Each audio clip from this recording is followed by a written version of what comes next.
The 10 News Weather Authority, always watching and tracking for you from the JES Weather Center.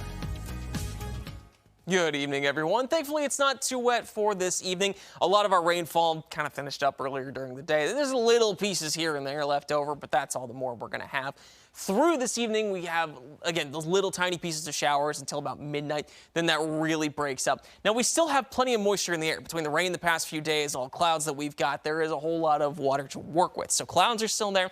Some fog is possible early on Monday. That's going to dissipate pretty quickly once the sun rises. And so are those clouds. We go to partly cloudy by noon. By 5 p.m., we're looking at mostly sunny skies, and we stay pretty clear through Monday evening going into Tuesday.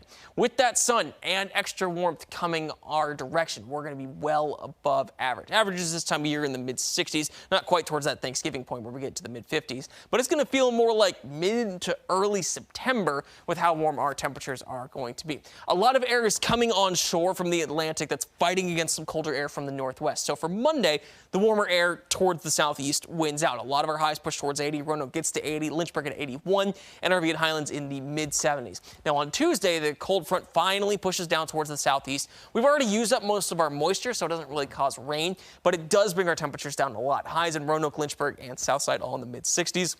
NRV and Highlands limited to the low 60s.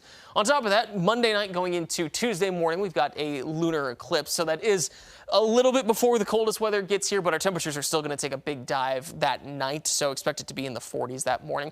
The best time to see it is just before 6 a.m. That's when we're looking at the full eclipse of the moon instead of it being partially covered by the Earth's shadow and before it exits. But once we get past sunrise at 6:50, we're not going to be able to see too much of the moon. It's going to slip below the horizon, so try to see it right around 6. After that, might as well get the extra sleep. A lot of our temperatures are going to be around 60 overnight with all of that cloud cover and moisture in the air. We hold on to plenty of heat. Blacksburg at 57, Bedford 64, Danville 59. That heat combined with the extra coming on from the Atlantic helps take our temperatures to the 70s and 80s tomorrow.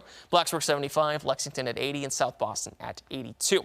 On the extended forecast, temperatures are going to be in the mid-60s on Tuesday, and on Wednesday decrease into the upper 50s, and we're losing heat in the overnights too, so not exactly warm as we go through the middle of the week. Now we do have showers coming for us Friday and Saturday. There's another cold front there. It's not going to be as drastic a change as what we have for Monday going into Tuesday, but we're going to be below average. Sunday I think we're going to have some highs in the 40s, so definitely a big switch as we go through November. Fall is one of those transition seasons like spring is, so it's not totally unheard of to go from 80s to 40s, but it's still not the most pleasant thing in the world. My grandmother would say that's pneumonia weather. Now, whether that's true or not doesn't matter, but that's what she would say. From 80 to 37? Yeah, it certainly feels like that. Yeah.